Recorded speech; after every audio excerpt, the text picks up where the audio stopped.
Hello horror movie lovers, I'm Trenton and I love movies just like you, obviously. So I just came back from an advanced screening of Thanksgiving because my fat ass will ensure that there will be no leftovers at Thanksgiving dinner. This video was filmed on November 14th, by the way. My expectations were really high. This was one of, if not my most anticipated movie of the year, so yeah, they were quite high. I'm obviously familiar with the fake trailer that was shown in Quentin Tarantino's Grindhouse double feature, and from that fact alone, I was already excited because that trailer is iconic and the two trailers for this movie looked promising. I was actually going to do a dedicated video voicing my excitement for the movie and what I want/didn't want. I filmed it and everything, but I just scrapped it because, I don't know, I wanted to keep all my thoughts and excitement for the movie contained into one video. But I'm just going to briefly summarize everything I said in the video. Pretend that you're watching a whole other video because the video was in future tense. My biggest concern for the movie is that it'll be too watered down to appease general audiences. The movie is rated R, obviously, but if you've seen the fake trailer, it gives off more of an NC-17 vibe, especially because of the scene, if you know, you know, and how sexual and graphic the trailer alone was. But I hope that when the movie is released on physical media, that there will be a director's cut or an unrated cut if the movie does end up watering itself down for a theatrical release. An aspect that I'm excited for is the use of social media. Throughout the official trailer, it's heavily hinted that the killer would be using social media, and that aspect alone has me excited. The characters all getting tagged in photos, a glimpse of the killer on live in the trailer, and the whole John Carver Instagram account as well heavily implies that he'll be recording his victims before he attacks. All of it has me very excited. Okay,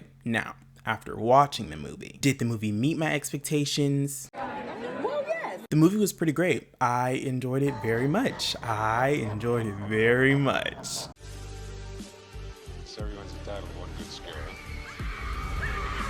An axe-wielding maniac terrorizes residents of Plymouth, Massachusetts. After a Black Friday riot ends in tragedy, picking off victims one by one, the seemingly random revenge killings soon become part of a larger, sinister plan. The first half of this video will be spoiler-free, then the last fourth will contain spoilers. Don't worry, I will give you a warning before we enter spoiler territory. The characters were my only negative for the movie because I felt that a lot of them were underdeveloped and hard to fully latch onto. I mean negative very lightly. When I feel that a character is underdeveloped, all I'm saying is that I wanted more personality, more backstory, just more. But their dynamics and chemistry with one another were all at least entertaining to watch. Jessica, our main character, was okay. I feel like out of all the characters, she was the most uninteresting and boring, especially for a main character. I liked her character, but I just wanted more,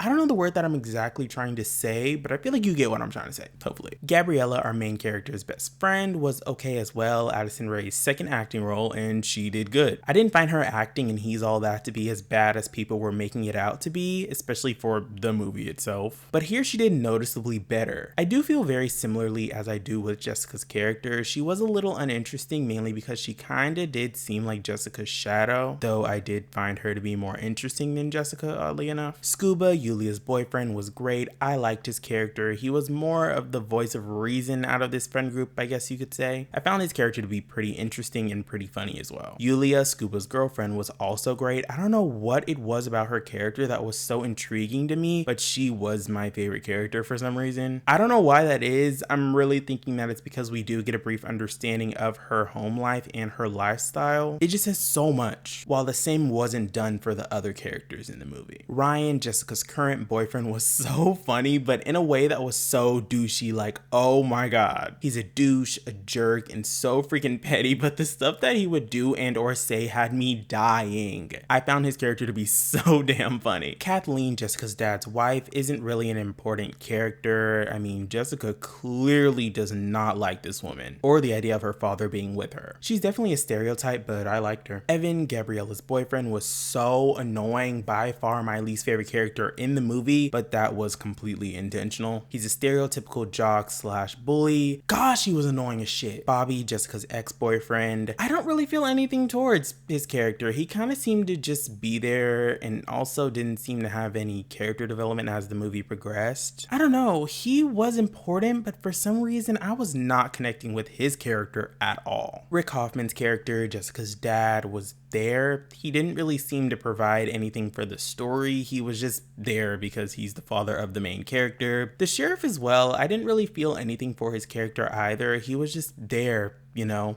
being a sheriff. I found him to be quite uninteresting like some of the other characters. The killer, John Carver, was sick as I really liked the killer in this movie. There were some moments where my jaw would be on the floor by how badass some of his kills were. Like, wow, that was quite iconic if I do say so myself. The story is very simple and not anything necessarily new. It's a pretty straightforward whodunit slasher. I enjoyed the story. I am a sucker for slashers. They're my favorite subgenre of horror, so I guess you could say I'm biased in that sense. But who the hell is going into the movie based off the poster not expecting a slasher or expecting something new and inventive? If you don't like slashers, more than likely you probably won't like the movie, but if you do enjoy slashers, I honestly don't see how you wouldn't enjoy this movie. The writing was good for the most part. There were some moments where it wasn't the best. I'll be a little more specific in the spoiler section, but overall the writing wasn't as bad as I was expecting it to be, because slashers tend to not have the best writing and are normally fueled by stupid decisions, and this movie, for the most part, isn't like that. The cinematography was good. I really wanted the movie to have the grindhouse style that the fake trailer had, but it's understandable for it not to modernize the story and make it current. The movie was very sleek, polished, and again, modern. Everything in terms of the visual aspects were great. The effects were sick as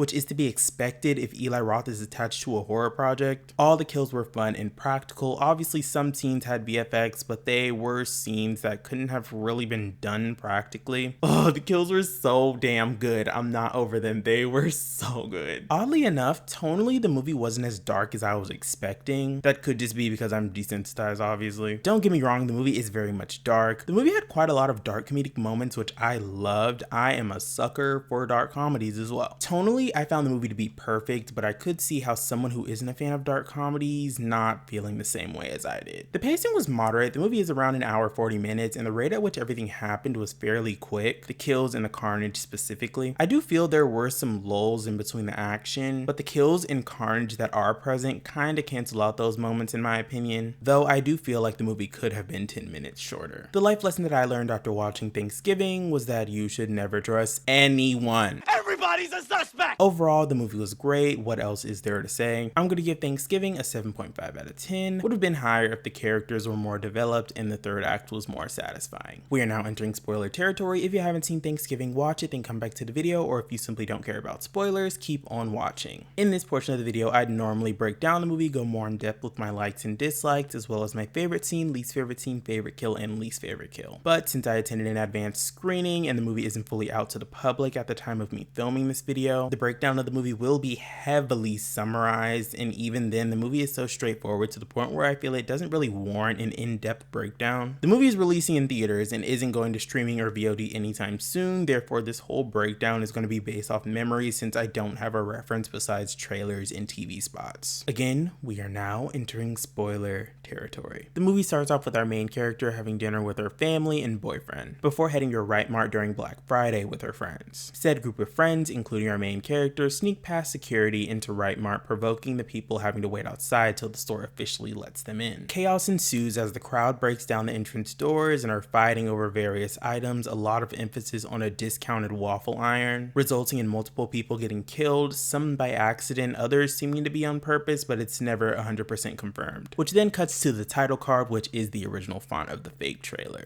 The opening scene stressed me the out so bad, acting like rabid animals for a waffle iron. Jokes, but sad to know that stuff like that actually happens in the world. Now is when I'm going to speed through the breakdown. Various residents in the town of Plymouth, Massachusetts are killed by John Carver, who seems to be targeting people who were seen at the Black Friday massacre. During the Thanksgiving parade, another massacre ensues, resulting in all our main characters getting shot with tranquilizers and kidnapped by the killer, who's dressed in a creepy ass clown costume to throw the characters off their trail. Our remaining characters wake up at a dining table tied to chairs. Some seats occupied by the corpses of the previous victims that he killed. Jessica uses a ring that was given to her earlier in the film that has a blade, which she uses to untie herself and passes it to Scuba so he can untie himself as well. Scuba gets free and ambushes the killer, giving Jessica enough time to make a run for it. The killer chases her, but she narrowly escapes. The whole dinner table scene was crazy. I don't have any footage to show the entire table, but wow.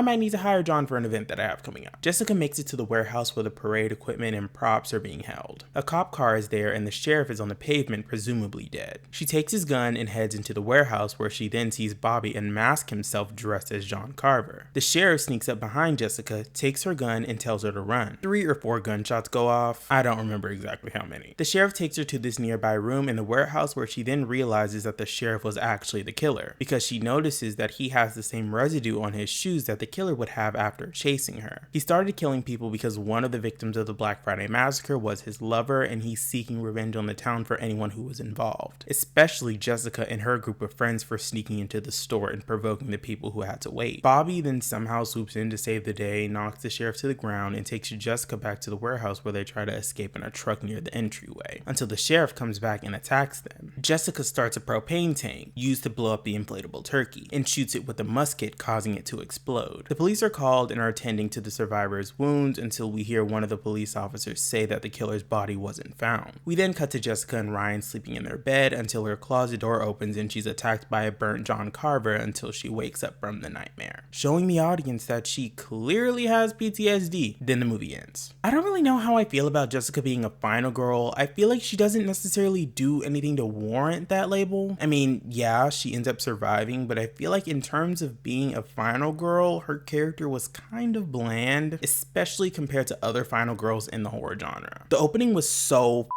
frustrating. It was pissing me off so bad. It's crazy to know that shit like this really happens. Shit's insane, and for a damn waffle iron at that. Like, come on now, killing people whether it's on purpose or by accident for a damn waffle iron is outrageous. Like, maybe if it was for heavily discounted Apple products or something, shit, I don't know, maybe that would be worth it.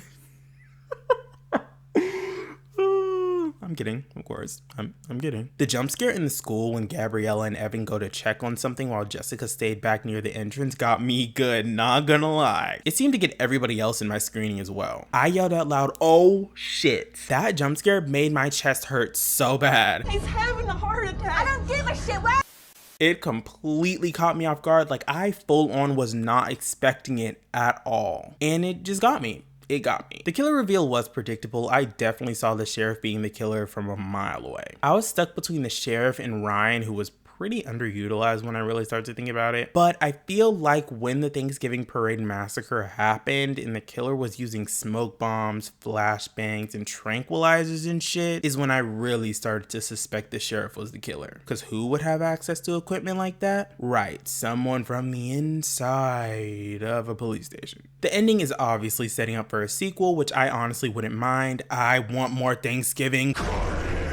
And the fact that it was implied that the killer survived and somehow escaped from the explosion that happened in the third act screams sequel setup. Hopefully the movie does good at the box office, so we'll get one. Fingers crossed. There were way more survivors than I was expecting. Jessica, Gabriella, Ryan, Bobby, Jessica's dad, and Scuba all surviving was insane to me. Like, what? And that alone screams sequel setup as well, because I thought all would be carved and that there would be no leftovers, but there was. There very much were leftovers, and hopefully in the sequel, fingers crossed again, all will actually be carved and there actually will be no leftovers, god damn it. The practical effects when it came to the kills again were so damn good. John sneaking into this guy's apartment and decapitating him with that wire was sick as f. Kathleen getting cooked in the oven felt so painful. That all comes down to her acting, but I could just feel the pain and the claustrophobia that she was experiencing made me very anxious. John having a knife to Yulia's throat but subverting the viewer's expectations by throwing her onto the table saw. That whole scene shocked the hell out of me. I didn't even notice a table saw was in the room they were in. I was more focused on the knife to her throat, so when that happened, I was very much shocked. Now, the whole trampoline scene. Like I said in the intro, I wanted this movie to not shy away, water itself down, or pander to general audiences that weren't familiar with the fake trailer to avoid controversy, specifically when it came to this scene in particular. If you've seen the fake trailer, you know how this scene plays out there. Yeah, in this movie, it was different, and I honestly didn't mind it. Obviously, it wasn't as, what's the word? Controversial? That's the only word that comes to mind when I think of that scene in the fake trailer. This is quite controversial. But the cheerleader jumping on the trampoline, John killing her boyfriend, going under the trampoline and repeatedly stabbing the girl through it, all the stabs seeming to avoid her meow while she couldn't stop bouncing was so camp. That was camp as I couldn't help but love it. Of course, I wanted it to be exactly like the source material, but what they did was a good substitute. The Final Destination-esque death during the Thanksgiving Parade massacre, the pipe bursting through the back window and impaling this random father's face while his 2 young daughters are in the passenger seat screaming at the top of their lungs and bawling their eyes out. The scene had me dying laughing. Like, I felt bad for laughing at that, but it was so funny to me. The effect itself was gnarly as like, oh my god, that looked crazy and too real. The way his nose was like, oh my god, oh. I loved the dark comedic tone. The Final Destination-esque death was darkly comedic to me since I just mentioned it, but the moment that first comes to mind is the scene with the guy who got decapitated by the wire's cat. The guy asking the cat to help him find John, who was already in his apartment. The cat looking to the right as if the killer was next to it. The killer sneaking up behind the guy, decapitating him with the wire. The cat staring at the killer as he's about to leave. The killer looking back at the cat, feeding it, and then leaving was so funny. I laughed out loud as well as everybody else in my screening. That shit was so funny. When it comes to my favorite scene, it's so hard to pick just one, but I'm stuck between 2 in particular, and I'm having a hard time picking one.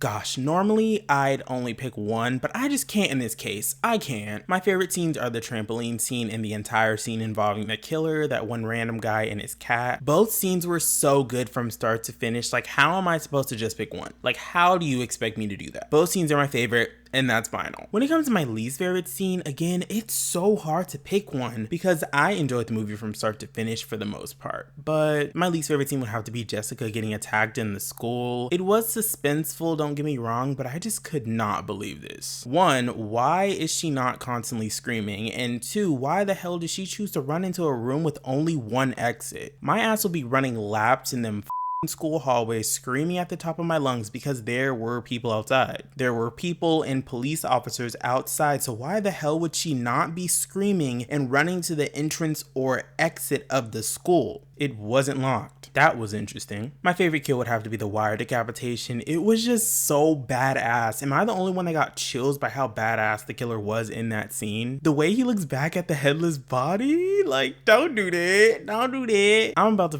fall in love. My least favorite kill would obviously be the black guy getting trampled during the Black Friday incident. All the other kills are so fun, while that one wasn't really anything special, especially compared to the others. If you did enjoy this video, make sure to like and subscribe for more videos from me, and make sure to hit that notification bell so you'll be notified whenever I post a new video. All right, horror movie lovers, I'll see y'all in the next one. Peace out.